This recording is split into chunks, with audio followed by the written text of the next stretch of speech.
1910년 우리가 원했던 건 아니지만 한일 병합 조약이 체결되면서 우리는 일본의 식민 지배를 받게 됐습니다. 정확하게 1910년에 시작이 돼서 1945년에 식민 통치가 끝나게 되는데요.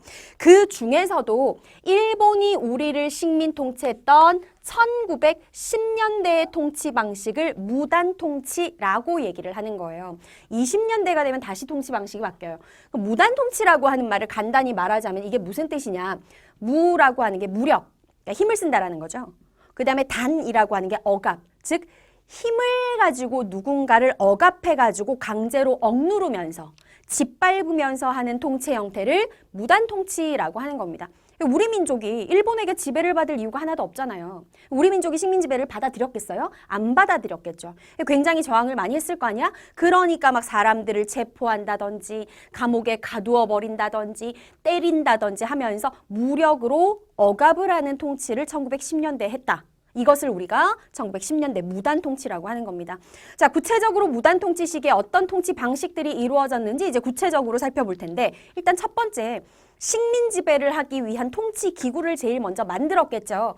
그 기구의 이름이 바로 무엇이냐? 조선 총독부예요.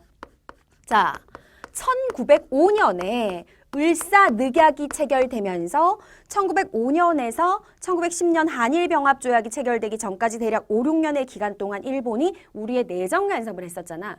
그래서 내정 간섭을 하는 기간 동안 일본이 만들었던 기구가 뭐였지? 통감부였죠. 자, 그런데 이제는 진짜 식민 지배를 하는 거야. 우리나라를 완전히 자기들이 장악하고 마음대로 하는 거예요. 지배를 하는 거잖아. 그러면 내정 간섭을 위해서 만들었던 통감부는 이제 필요가 없는 거야. 없애고 그리고 새로 만든 게 바로 조선 총독부라고 하는 기구였던 거예요. 건물도 엄청 화려하고 웅장하게 만들었습니다. 이 조선 총독부가요. 참고로 뭐 이건 외워야 되는 건 아니지만 우리가 일본의 식민 지배에서 벗어나고 나서도요. 계속 우리나라에 있었어요. 일본 사람들이 미신 같은 걸 굉장히 좋아하는데 우리 왕이 살고 있는 궁 중에 핵심 궁이 경복궁이잖아. 경복궁이 있는 지역이 굉장히 명당이란 말이야. 경복궁에서 흘러나오는 좋은 기운을 차단한다라는 목적으로 경복궁의 바로 앞에다가 엄청 화려하고 웅장하게 조선 총독부를 만들었었어요. 그게 언제 없어지냐면 1996년.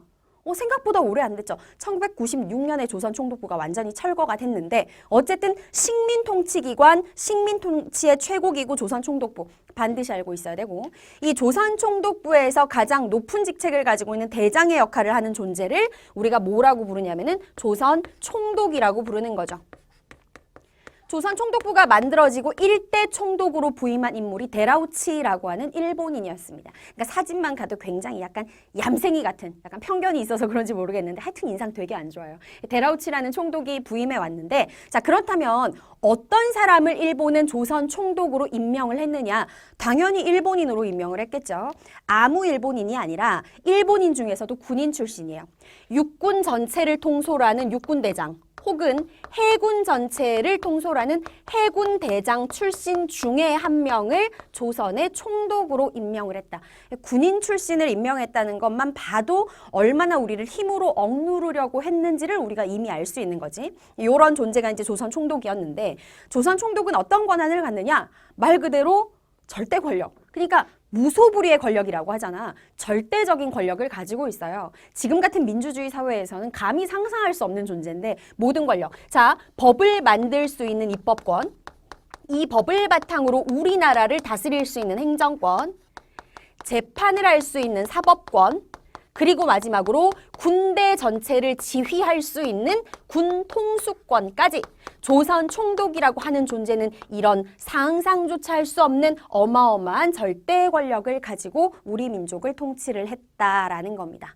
자, 조선 총독부라고 하는 기구에 대해서 정리했고요. 이제 계속 이어서 옆으로 가서 2번 좀 더 구체적으로 무단 통치 시기의 통치 방식에 대해서 한번 낱낱이 파헤쳐 보도록 하겠습니다. 자, 무단 통치 시기에 여러분이 알아야 되는 또 하나의 중요한 게 바로 무엇이냐? 헌병경찰 제도가 실시됐다라는 거예요. 경찰이라는 단어를 모르는 친구들은 없고 헌병이라는 존재에 대해서 알 필요가 있는데 헌병은 쉽게 말해서 군대 조직 안에서 군인들의 경찰 역할을 하는 군인을 우리는 헌병이다라고 얘기를 합니다. 실제로 헌병이라고 하는 존재는 군인들의 경찰의 역할을 하기 때문에 일반 우리가 생각하는 경찰보다 굉장히 좀 위험 있고 권위 있고 그건 좋게 말한 거고 무섭고 좀 억압적인 이런 이미지를 갖추고 있죠. 뭐 복장이라든지 모든 게. 근데 헌병경찰제가 도대체 무슨 뜻이냐면 군대 안에서 경찰 역할을 하는 그 헌병이 실제 우리 민족 전체의 경찰의 역할을 했다라는 거야. 이미 제도의 이름만 이해해도 이 헌병경찰제도가 얼마나 분위기 자체를 억압적으로 만들었는지, 얼마나 삭막한 분위기를 만들었는지, 무서운 공포심을 조장을 했는지를 알 수 있어요. 자, 구체적으로 들어갈게요. 이 헌병경찰이라고 하는 존재는 도대체 어떤 역할을 했느냐? 첫 번째, 독립운동하는 사람들 조사해서 싹 잡아들이는 역할을 합니다. 우리가 1단원의 마지막 부분에서 의병항쟁들 배웠었잖아. 뭐 을미의병도 있었고 을사의병도 있었고 정미의병도 있었는데 의병항쟁이 국내에서 더 이상 힘들어지면서 의병들이 거의 뭐 만주나 연해주로 빠져나가긴 했지만 1910년대 초반까지만 해도 국내 의병 세력이 일부 남아 있었거든요. 다 찾아내는 거 헌병경찰이. 그래서 다 잡아가지고 가둔다든지 이렇게 했고 독립운동하는 사람들도 색출 찾아냅니다. 그 다음에 두 번째, 뭐 이런 역할만 했던 게 아니라 일반 행정사무, 그러니까 일반 경찰들이 하는 역할도 했었다라는 거예요. 세금 내는 거 이렇게 협조해가지고 거두어들이는 사무를 처리한다거나 이런 일반 행정사무도 하고 한국인들이 일상생활에서 딴짓을 하나하나 감시하는 역할까지 했었죠. 자, 그런데 뭐니 해도 헌병경찰제의 가장 큰 문제 중에 하나는 바로 무엇이었느냐? 이 헌병경찰이라고 하는 존재들이 중요합니다. 즉결처분권이라고 하는 권한을 가지고 있었다라는 사실이죠. 자, 즉결처분권이라는 게 도대체 무엇이냐?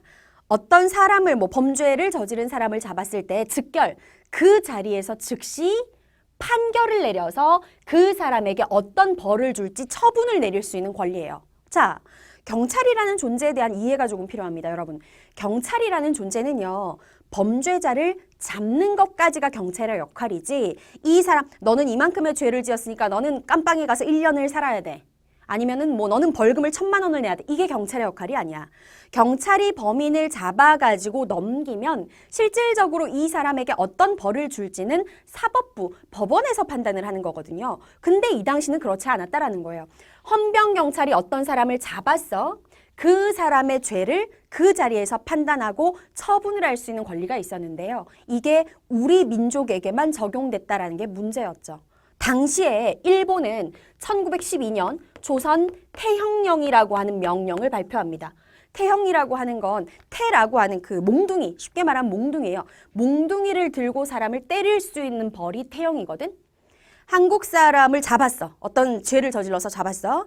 근데 이 사람이 되게 중범죄를 저지른 경우에는 재판으로 넘기는데 가벼운 죄를 저지른 경우에는 그 자리에서 이 사람을 때리는 처벌, 태형을 할 수 있는 거야. 너무 배가 고픈 한국 사람이 있었어. 지나가다가 만두집이 있었는데 눈이 획 돌아가지고 만두를 하나 훔쳐먹었단 말이야. 그런데 일본 헌병경찰이 그걸 봤네? 그래가지고 이 사람을 잡았네? 그 자리에서 넌 지금 절도를 해서 만두를 훔쳐먹었으니까 너는 10대 맞아야 돼. 태형을 가지고 다니다가 이 사람 10대 때릴 수 있는 거야. 굉장히 비인륜적이고 비인간적이고 그리고 그것이 우리 민족에게만 적용됐다라는 게 굉장히 차별적인 거죠. 이 정도로 헌병경찰제가 비인간적이었다라는 거, 억압적인 분위기였다라는 거 기억을 하셔야 됩니다. 자, 그 다음에 통치 자체가 굉장히 위협적이었다. 그 증거 중에 하나가 무엇이냐. 행정기관에서 일하는 공무원 같은 사람들, 관리들, 학교에서 학생들을 가르치는 선생님, 교사들이요. 수업에 들어가거나 업무에 임할 때 정해진 제복이 있어요. 사복을 입는 게 아니라 제복을 입어요. 그 다음에 허리춤에 칼을 차고 있습니다. 말 다 했죠? 무슨 설명이 필요하겠어?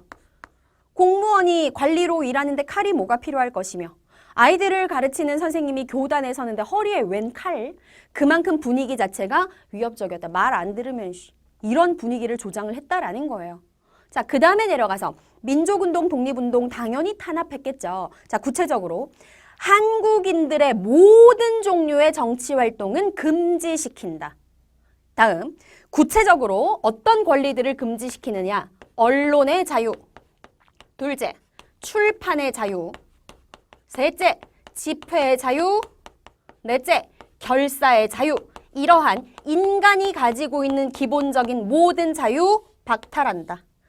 내 생각을 표현할 수 있는 게 언론의 자유예요. 출판의 자유라는 건 그 생각을 말로 표현하는 게 아니라 책으로 펴내거나 글로 펴내는 게 출판이죠. 집회라고 하는 건 생각이 같은 사람들이 모여서 내 주장, 뭐를 해달라 주장하는 게 집회죠. 결사의 자유라는 건 단체를 만들 수 있는 권리예요. 인간의 기본적인 권리인 것인데 이런 모든 것들이 1910년대 무단 통치 시기에는 금지가 됐다라는 겁니다. 누구에게만? 우리 민족 한국인에게만. 이게 네 번째 내용이고. 마지막 다섯 번째, 교육도 제한이 됐어요. 우리 민족이 고급 교육을 받는 걸 일본은 원치 않았지. 똑똑해지면 자기들에게 반항할 거라고 생각을 했으니까. 그래서 우리 민족에게 허락된 교육은 오로지 무슨 교육만 허락이 되느냐. 일단 일본어 중심의 교육. 일본어를 잘 알아들여야 자기들이 부려먹기 좋다고 생각했기 때문에. 그 다음에 두 번째, 초보적인 실업 기술 교육. 이건 뭐냐면 예를 들어서 뭐 이런 식이죠. 사장님이 직원한테 저기 가가지고 복사 100장 해와 하면 복사기를 쓸 줄을 알아야 직원이 복사를 해올 게 아니야. 그러니까 일본 사람들이 한국인들을 부려먹기 좋을 수준의 기초적인 기술 교육 정도만 시켰다라는 거예요. 우리 민족은 이런 수준의 교육만을 시켰고요. 무슨 교육을 제한했느냐? 고급 교육. 그러니까 고차원적인 교육을 우리는 고등교육이라고 하는데 고등교육은 모두 다 완전히 금지시켜버렸습니다. 니네들은 배우지 말라 이거야. 이게 일본이 1910년대 우리를 다스렸던 무단 통치의 방식이에요. 듣기만 해도 열받죠. 선생님이 한 1-4단원, 1-3단원부터 지금부터 선생님이 자주 흥분할 거라고 한번 얘기를 했었죠. 할 때마다 굉장히 화가 나요. 자, 10년대